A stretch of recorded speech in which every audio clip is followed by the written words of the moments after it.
एक बार की बात है, एक युवा राजकुमार महात्मा बुद्ध के पास उनसे शिक्षा लेकर उनका शिष्य बनने आया।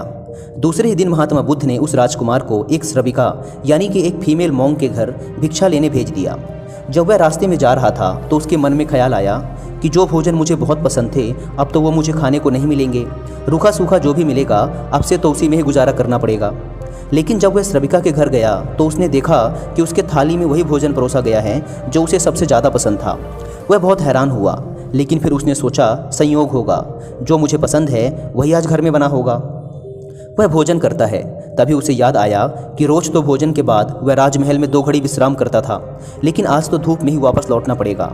लेकिन तभी उस श्रविका ने कहा, भिक्षु बड़ी कृपा होगी अगर आप भोजन के बाद 2 घड़ी विश्राम कर लें। राजकुमार बहुत हैरान हुआ कि जब वह विश्राम के बारे में सोच ही रहा था तभी श्रविका ने भी उसे विश्राम के लिए कैसे कह दिया। फिर उसने इस बात को यह सोचते हुए टाल दिया कि संयोग ही होगा। जिस समय मेरे दिमाग में विश्राम की बात आई उसी समय उसके दिमाग में भी सहज ही यह बात आ गई होगी कि भिक्षुक है, बहुत दूर से धूप में चलकर आया है, भोजन के बाद थोड़ा विश्राम कर लेगा तो अच्छा होगा। उस भिक्षुणी ने चटाई बिछाई और वह उसमें लेट गया। लेटते ही उसे ख्याल आया कि राजमहल छोड़ने के बाद अब ना तो अपने सर पे किसी का हाथ है, ना ही अपनी छत और ना ही अपना कोई बिछौना। अब तो आसमान ही छत है और ज़मीन ही बिछौना। राजकुमार यह सोच ही रहा था कि वो श्रविका जो कि चटाई बिछाकर वापस जा रही थी रुककर बोली, भंते ऐसा क्यों सोचते हैं आप? महात्मा बुद्ध से बड़ा कोई साया नहीं, ज़मीन से बड़ा कोई बिस्तर व आकाश से बड़ा कोई छत नहीं।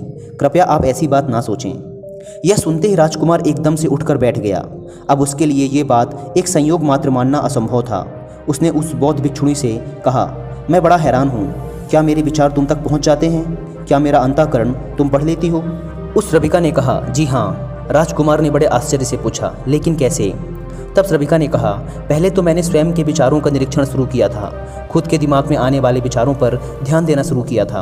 अब तो हालात उल्टे हो चुके हैं। स्वयं के विचार तो निरीक्षण करते करते क्षीण हो गए हैं, गायब हो गए हैं, विलीन हो चुके हैं।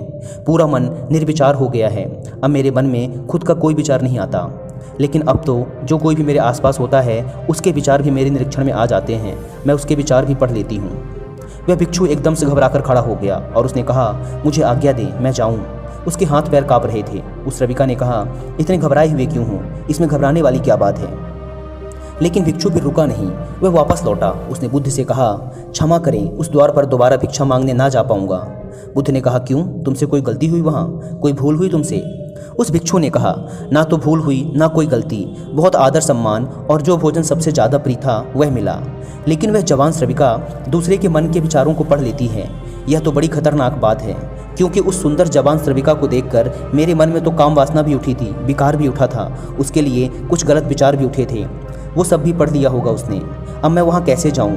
कैसे उसके सामने खड़ा हो पाऊँगा? उससे आंखें कैसे मिला पाऊँगा? मैं उसके पास दोबारा नहीं जा सकूँगा। बुद्धा, मुझे क्षमा करें। बुद्ध ने कहा, वहीं जाना पड़ेगा। अगर ऐसी क्षमा मांगनी थी तो भिक्षुक बनने की कोई ज़रूरत नहीं थी। तुम्हें जानबूझकर वहाँ भेजा था और अब तक जब तक मैं मना ना करूँ तुम्हें रोज़ वहीं जाना पड़ेगा। महीने, 2 महीने, वर्ष, 2 वर्ष, निरंतर। अब यही तुम्हारी साधना है। लेकिन होशपूर्वक जाना, भीतर से जागे हुए जाना और देखते हुए जाना कि तुम्हारे अंदर कौन से विचार उठ रहे हैं, कौन सी वासनाएं उठती हैं। और कुछ भी मत करना, उन विचारों और बुरी वासनाओं से लड़ना मत, उन्हें ज़बरदस्ती दबाने की कोशिश मत करना। दिमाग में जो भी विचार आ रहे हैं उन्हें आने देना। तुम्हारा काम है उन विचारों का निरीक्षण करना, उन्हें ध्यान से देखना। इसलिए तुम जागे हुए जाना, देखते हुए जाना कि भीतर क्या उठता है क्या नहीं उठता। वह भिक्षु दूसरे दिन भी वहीं गया। एक बार के लिए सोच लें कि उसकी जगह आप ही जा रहे हैं और वह श्रविका आपका मन पढ़ लेती है। वह बहुत सुंदर है, बहुत आकर्षक है, बहुत सम्मोहक है, पर वो मन पढ़ लेती है। हाँ, अगर वह मन ना पढ़ पाती या आपको ना पता होता कि वह मन के विचारों को पढ़ लेती है तब आप अपने मन में कुछ भी सोच सकते हैं। लेकिन आप आज क्या करेंगे यदि आप आज ही जा रहे हैं उस भिक्षुक की जगह भिक्षा लेने? वह भिक्षुक रास्ते पे चल रहा है, बहुत खतरे में है, अपने मन को देख रहा है, जागा हुआ है। आज पहली बार जिंदगी में वह जागा हुआ चल रहा है। जैसे जैसे उस श्रविका का घर करीब आने लगा उसका होश बढ़ने लगा। भीतर जैसे एक दिया जलने लगा हो और चीज़ें साफ दिखाई पड़ने लगी और विचार घूमते हुए मालूम होने लगे। जैसे ही उसने घर की सीढ़ियों पर कदम रखा एक सन्नाटा सा छा गया उसके अंदर। होश परिपूर्ण जम गया। अपना पैर भी उठाता है तो उसे मालूम पड़ रहा है, एक श्वास भी आती जाती है तो वो भी उसे मालूम पड़ रही है। मन के अंदर जरा सा भी विचार का कोई कंपन आता या वासना की लहर उठती तो वो भी उसे दिखाई पड़ रही है। वह जैसे ही श्रविका के घर के अंदर गया मन में और भी गहरा शांत हो गया। वह बिल्कुल जागा हुआ है। जैसे किसी घर में दिया जल रहा हो और एक एक चीज़ कोना कोना प्रकाशित हो रहा हो। वह भोजन को बैठा, उसने भोजन किया, वह उठा, वह वापस लौटा। वह उस दिन नाचता हुआ वापस लौटा और आकर बुद्ध के चरणों में गिर पड़ा और उसने कहा, बुद्धा, आज अद्भुत बात हुई। जैसे जैसे मैं उसके निकट पहुंचा, वैसे वैसे मैं जागा हुआ हो गया। मैंने पाया कि विचार तो गायब ही हो गए, कामनाएं व वासनाएं तो खत्म ही हो गईं। और मैं जब उसके घर में गया तो मेरे भीतर पूर्ण सन्नाटा था। वहाँ कोई विचार नहीं था, कोई वासना नहीं थी, वहाँ कुछ भी नहीं था। मन बिल्कुल शांत और निर्मल दर्पण की भांति था। बुद्धा ने कहा, इसी बात के लिए वहाँ भेजा था। कल से वहाँ जाने की कोई ज़रूरत नहीं है। अब जीवन में इसी भांति जियो जैसे तुम्हारे विचार सभी लोग पढ़ रहे हों। अब जीवन में इसी भांति चलो जैसे जो भी तुम्हारे सामने हैं वह तुम्हें जानता है, तुम्हारे अंदर देख रहा है, तुम्हारे विचारों को पढ़ रहा है। इसी भांति चलो और अंदर जागे रहो।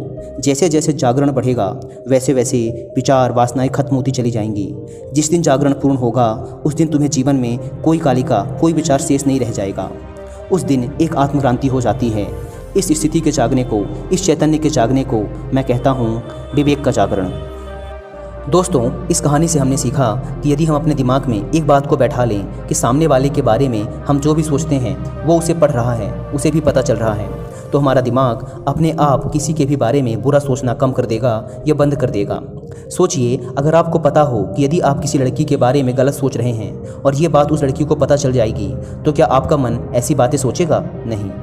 दोस्तों, यदि हम इस प्रोसेस को कई दिनों तक करते रहे तो हम पाएंगे कि हमारा दिमाग विचार शून्य हो गया है। ये केवल वर्तमान में जी रहा है, वर्तमान की चीज़ों को देख रहा है, उसी का साक्षी है। हमारा दिमाग किसी भी चीज़ के बारे में अच्छी या बुरी राय बनाना छोड़ देगा। ये बस उस चीज़ को देखेगा, वो जैसी है उसे वैसा ही देखेगा। दोस्तों, अगर हम ये कर पाए तो एक बहुत ही शांति से भरी व होशपूर्ण जीवन जीने में सफल हो पाएंगे।